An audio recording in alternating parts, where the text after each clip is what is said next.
Bonjour, vous êtes sur Décideur TV, c'est la matinale du monde du chiffre. Au programme de ce numéro, on va parler des bonnes pratiques fiscales des entreprises pour s'installer aux États-Unis. On parlera du nouveau président du groupe Excel et enfin lancer son entreprise en période de Covid. Pour débuter cette émission, j'ai le plaisir de recevoir Johan Brugère, associé et cofondateur de la société Orbis, pour parler des bonnes pratiques fiscales pour s'installer aux États-Unis. Johan, bonjour. Bonjour. Alors avant de se lancer dans le vif du sujet sur les bonnes pratiques fiscales pour s'installer aux États-Unis, un mot sur la société Orbis. Bien entendu. Donc Orbis est un cabinet d'expertise comptable franco-américain basé aux États-Unis. Et concrètement, on aide les sociétés françaises et européennes plus largement à s'implanter aux États-Unis et à se développer aux États-Unis. Et donc on a un cabinet d'expertise comptable, donc on a des services de comptabilité, fiscalité et également d'audit.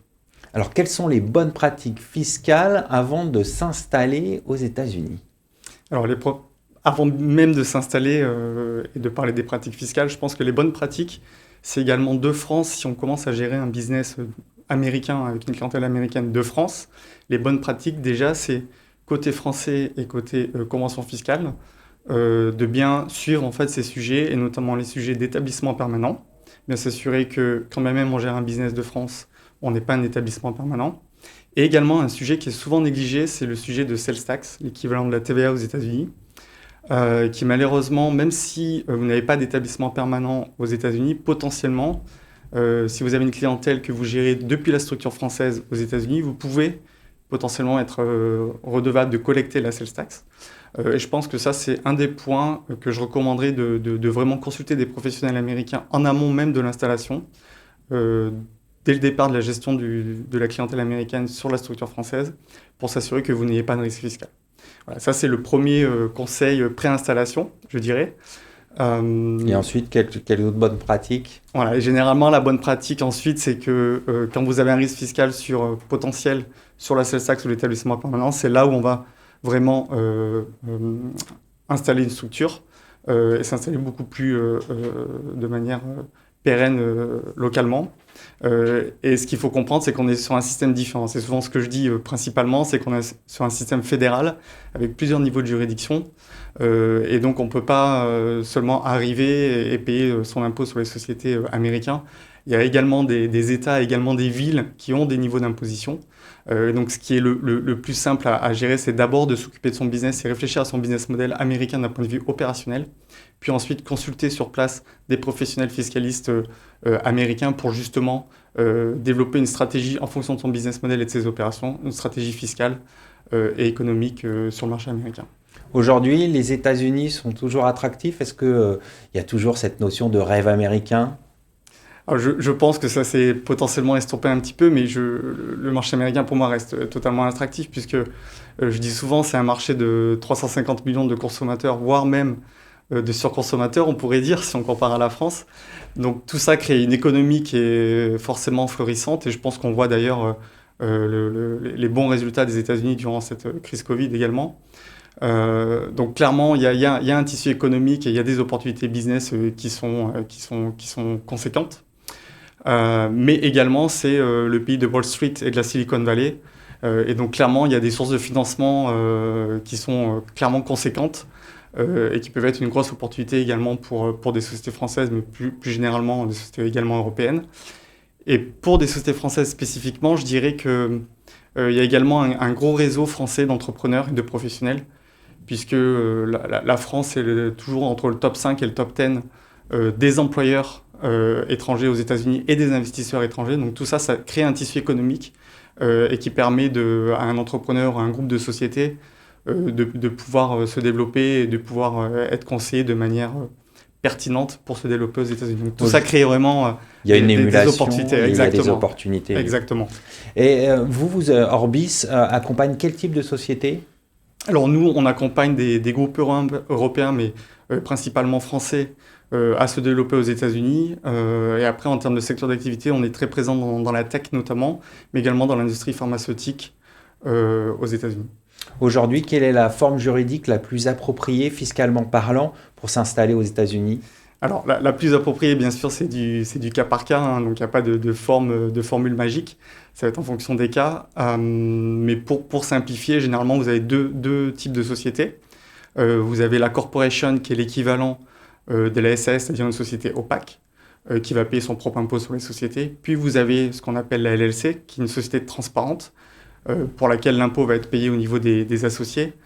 Sachant que la LLC, on peut faire une élection fiscale en tant que corporation, c'est-à-dire que ça va être une LLC juridique, mais fiscalement, ça sera une corporation, pour rester une société opaque. Donc généralement, dans le cadre d'un groupe de sociétés qui veut développer et ouvrir une filiale aux États-Unis, on va recommander dans un premier temps d'aller voir l'avocat juridique américain pour savoir si juridiquement, d'un point de vue responsabilité, il est préférable d'avoir une corporation ou une LLC, puis après de venir voir le fiscaliste, c'est-à-dire nous, pour justement faire l'élection fiscale. Et dans les deux cas, généralement, le schéma le plus classique, ça va être de faire une corporation fiscale. Donc si c'est déjà une corporation juridique, on va la laisser en tant que telle. Si c'est une LLC, on va faire une élection pour qu'elle devienne corporation d'un point de vue fiscal seulement. On va conclure là-dessus. Johan, merci d'être passé sur le plateau de la matinale. C'est moi qui vous remercie.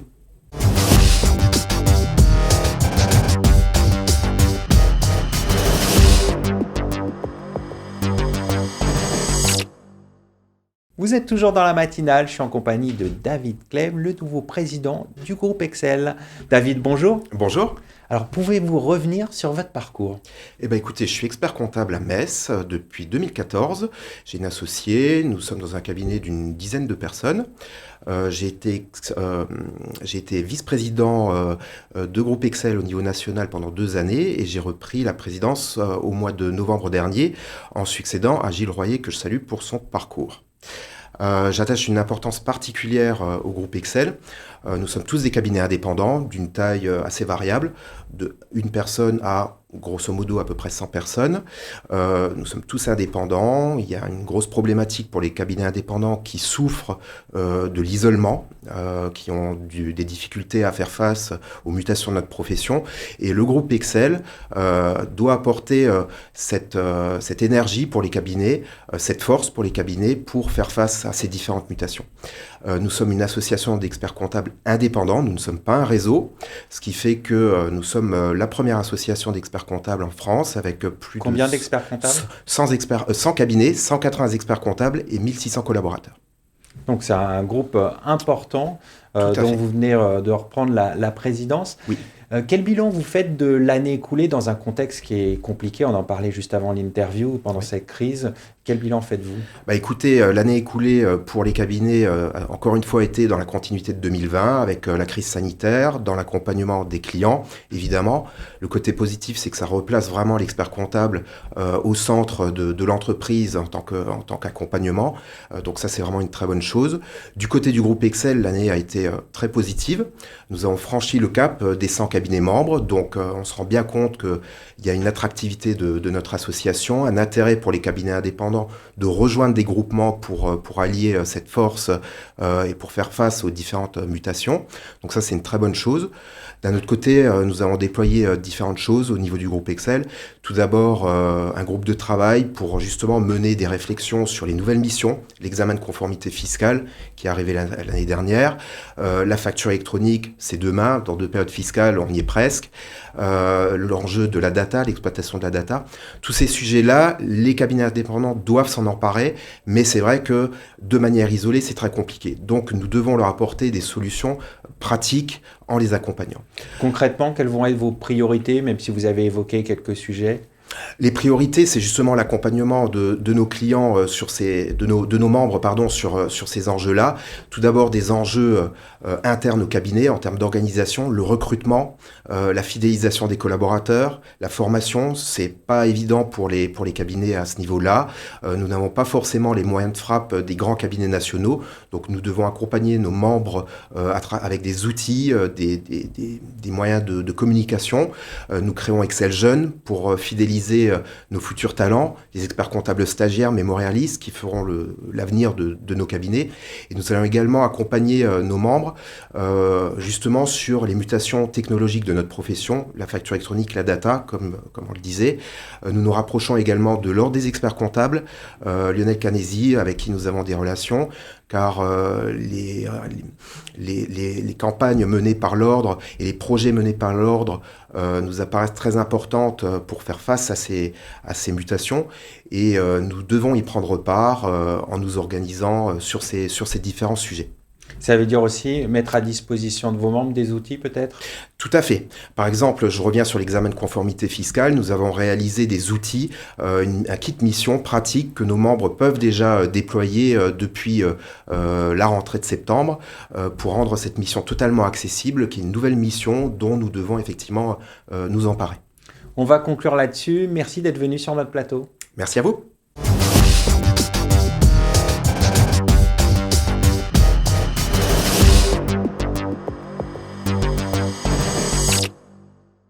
Vous êtes toujours dans la matinale du monde du chiffre. Je suis en compagnie d'Alain Staron, CEO d'Artifil, avec qui on va parler de lancer son entreprise en période Covid. Comment fait-on ? Quelles sont les bonnes pratiques et quels sont les écueils à éviter ? On en parle tout de suite avec mon invité. Bonjour à vous. Bonjour. Alors, un mot d'abord sur Artifil avant de parler du lancement. Alors, Artifil, qu'est-ce que c'est ? C'est une start-up qu'on a créée le 26 janvier 2021, donc en pleine crise, et qui a l'ambition de disrupter le marché de la télésurveillance. On fait la première alarme qu'on peut oublier.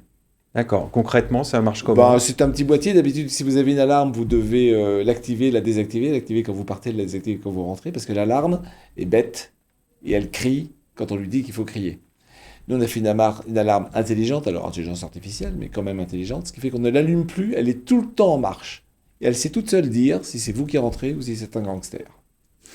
Alors, pourquoi avoir lancé justement Artifil pendant une période compliquée comme la crise du Covid ? Alors, on n'a pas fait exprès. En fait, on a participé à un concours organisé par Bouygues Télécom qui se disait, je veux rentrer sur ce marché et je ne veux pas faire comme tout le monde. Tout le monde, c'est Orange, Free et SFR, oui. Et donc, ils ont fait un appel d'offres, un appel de propositions à des entrepreneurs. On était 100 au départ, c'est un peu comme Top Chef. Vous êtes 100, vous êtes coaché toutes les semaines, vous passez à une épreuve tous les mois, on en élimine la moitié, et à la fin, il en reste un. C'était nous. En fait, 2, mais l'autre était sur un autre sujet. Donc, voilà. Et le concours a commencé en mars 2020. Donc en mars 2020, on était masqués, donc, et ça s'est poursuivi jusqu'au pitch. Et confiné. Et donc effectivement, on faisait beaucoup de Zoom. Et faire du Zoom en période quand il faut faire un peu de créativité, c'est pas très simple. Ceci dit, on avait une équipe qui était très très forte pour motiver les gens. 8 heures de Zoom d'affilée en gardant des gens actifs, c'est pas du tout trivial. Et on a réussi.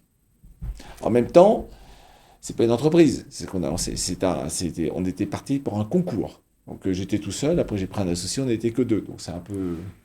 Et comment on gère après, une fois vous avez réussi ce concours, on lance l'entreprise, comment on gère le lancement de son entreprise ? C'est après que ça devient compliqué, parce qu'avant, donc quand on lance l'entreprise, on fait d'abord ce qu'on appelle un business plan. Ce business plan, j'invente rien en disant qu'il faut aller sur le marché. Et donc, quand effectivement il n'y a pas beaucoup de transport, beaucoup de trains, c'est un peu compliqué. Alors, il y a beaucoup de choses en particulier technologiques, parce que vous faites une rencontre du technologie et d'un marché. Beaucoup de choses technologiques qu'on sait faire, qu'on a su très très facilement faire en Zoom. D'ailleurs, on allait interviewer des entreprises spécialistes qui étaient dans le monde entier. Donc, autant le faire par téléphone. Ça allait très bien. En revanche, pour parler avec les futurs clients, les utilisateurs du produit, il vaut mieux capter les signaux faibles et il vaut mieux être en face. Et donc, effectivement, ça a été un peu plus difficile. C'était plus compliqué. On a néanmoins trouvé les bons. C'est-à-dire qu'à ce moment-là, vous êtes obligé de vous concentrer. Vous n'allez pas voir 50 clients, vous allez voir les 2 qui comptent, qui sauront vous dire des choses utiles, ce qu'on a fait. Et ça a permis de démarrer. Du coup, qu'est-ce que vous retenez de cette expérience ? Qu'est-ce que vous pouvez témoigner pour aider peut-être des entreprises, des futurs entrepreneurs qui voudraient se lancer ? Ce que je viens de vous dire, en fait, tout ce qui est technologie, il ne faut surtout pas hésiter, il faut y aller, il faut téléphoner, il faut appeler, il faut faire des mails, voilà, ça va très bien. Donc en fait, vous avez votre panorama technologique de ce dont vous avez besoin assez facilement. Et après, ma reco, c'est quand il va s'agir d'aller vers le marché, identifier bien les bonnes cibles. Et c'est celle-là qu'il faut aller interviewer dans la mesure du possible en face à face, parce qu'en téléphone ou en Zoom, vous ne pourrez pas capter tous les signaux, les petites mots qui veulent dire « oui, c'est pas si bien que ça », ou au contraire, capter le fait que vous allez pouvoir emmener votre interlocuteur à vous dire ce qu'il n'a jamais dit parce qu'il ne le sait pas lui-même, et le problème que vous allez pouvoir l'aider à résoudre. Et pour terminer, aujourd'hui, vous arrivez à vous projeter à faire justement du long terme dans une crise qui est compliquée, qui dure et... Alors, la start-up, c'est pas du long terme. Hein. La start-up, c'est, dans notre cas, c'est la première année, donc 2021, on développe le produit. La deuxième année, 2022, cette année, on va le vendre. Et donc, on va le vendre à travers des distributeurs. C'est plus simple, surtout dans cette période. Et la troisième année, on va atteindre l'équilibre financier. Bon, après, on a une perspective à 5 ans, mais vous savez, dans une start-up, chaque jour est différent. Là, on rentre du CES à Las Vegas, ce qui est un vrai problème avec le Covid, hein, quand même. Le CES est à moitié fermé. C'est pas important pour nous, parce que nous, on a eu tous nos interlocuteurs, mais c'est quand même un demi-CES, et avec des voyages compliqués, quoi. Donc voilà, la première année d'une start-up, en général, on se concentre, on développe, donc là, ça va. On n'est pas forcément prise directe sur le monde entier. C'est la deuxième année qu'il faut avoir les bons relais. Bon, on va suivre votre développement avec attention. Merci d'être venu sur notre plateau. Merci beaucoup. Merci à toutes et à tous pour votre fidélité et à très bientôt pour un nouveau numéro de la matinale du monde du chiffre sur Décideur TV.